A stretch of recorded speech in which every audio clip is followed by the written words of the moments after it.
I think the market needs more SUVs like the Mazda CX-70 plug-in hybrid. Well, at least in theory, because the concept behind this thing, it makes a good amount of sense considering the perception of EVs these days. It's got room for a family of 4, a decent amount of all-electric range, and a gas engine when it runs out. But like so many other vehicles out there, it comes down to the execution, and that's where the CX-70 struggles.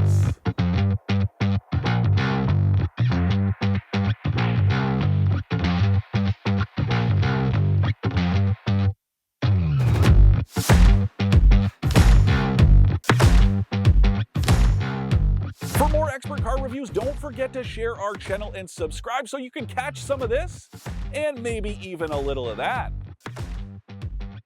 Now look, some of this stuff applies to the 6-cylinder version of the CX-70 as well as the CX-90, so if you're in the market for either of those, this will still be relevant. And also a lot of this has been widely criticized, but this is part of my job, so let's kick things off with maybe the worst culprit, and that is this infotainment system. And I know there are lots of people out there who like to defend Mazda's decision not to use a touchscreen, or at least limit touchscreen interactions to Apple CarPlay and Android Auto, but it's just not good. And it's even worse here because unlike the CX-90, there is no touchscreen with Apple CarPlay or Android Auto. I reached out to Mazda Canada, I was very confused, and yeah, this thing does not work at all. When you tap on it, you are forced to use this controller down here on the console. Now apparently next year there should be some changes. Maybe you get that bigger touchscreen that comes in the CX-90 as well as the 6-cylinder version of the CX-70,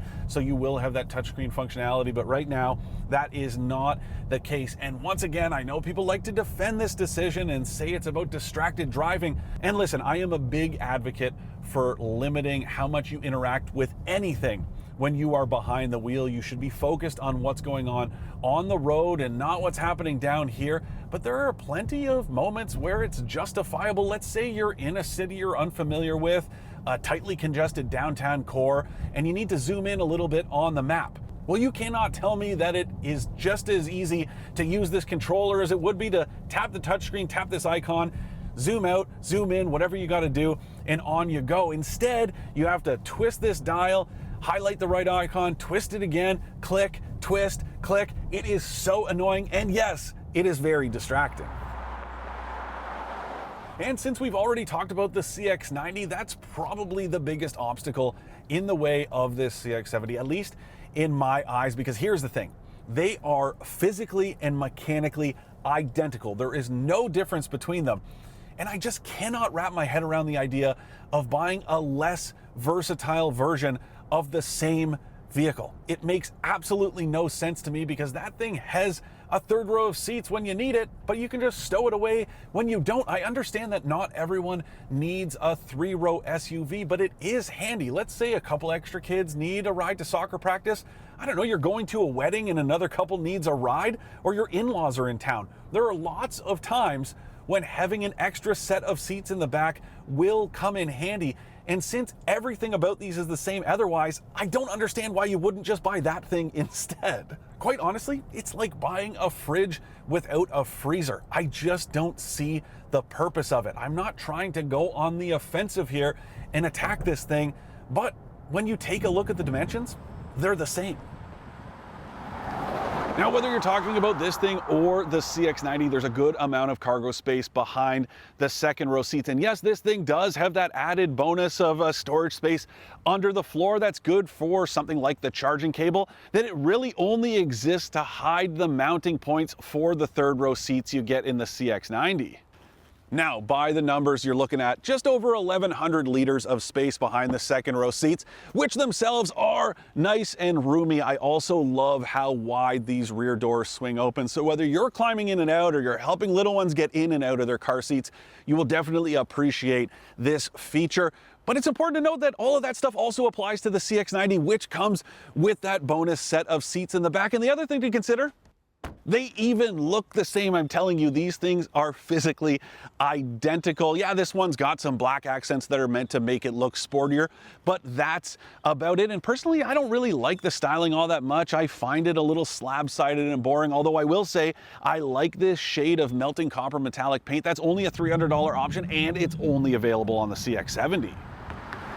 Now listen, I'm not some sort of CX-90 stan, but again, I'm just trying to make sense of it, and even by the numbers, there is a cheaper trim that you can get of the plug-in hybrid that will save you something like $4 grand. So why would you spring for this instead of buying that thing when it's more affordable? And even when you take a look at the same trims, there's the GSL and this GT version that I'm driving. CX-70, it's only $1,000 cheaper for each of them than the same trims with the CX-90.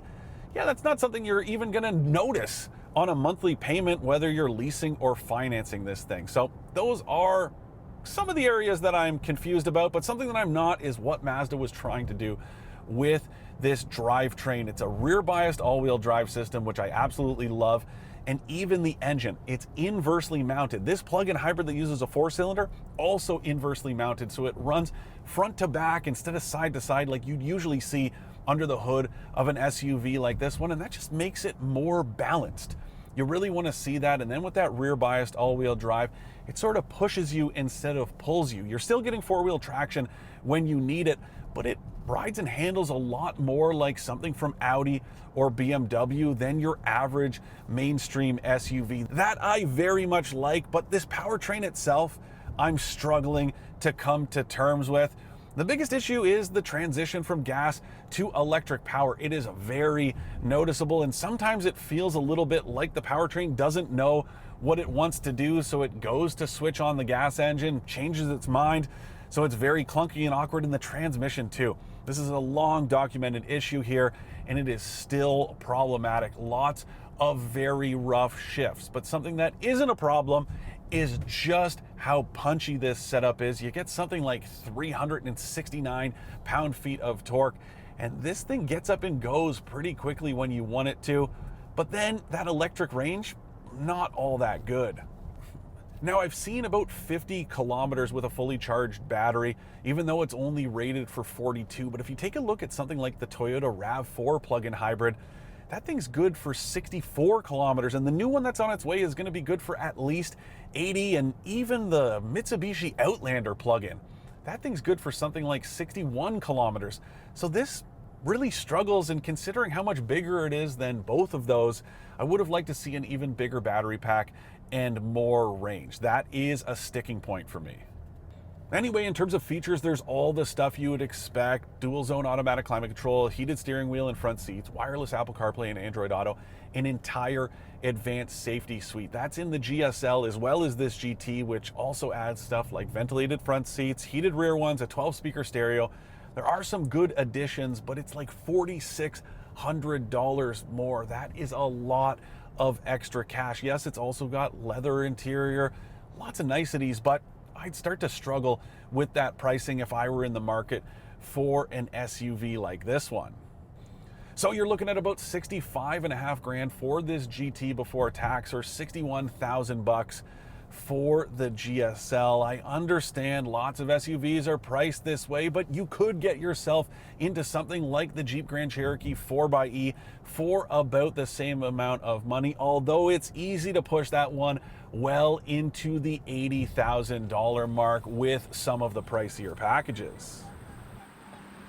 To recap, I like the premium on-road feel of the Mazda CX-70 as well as how spacious it is.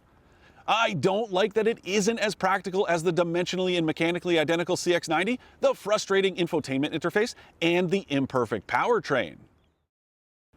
Look, I'm sure there are people out there who will be more than happy with a CX-70 instead of a CX-90 explicitly because of the number of seats inside, but I still think it's a head scratcher. Now, if Mazda would have brought the slightly smaller CX-60 or CX-80 to this market, it would have made a lot more sense to me, kind of like Honda did with the Passport and the Pilot. Instead, it seems like you're paying about the same amount of money for a less practical version of Mazda's biggest vehicle, and it's one that still has its fair share of frustrating flaws.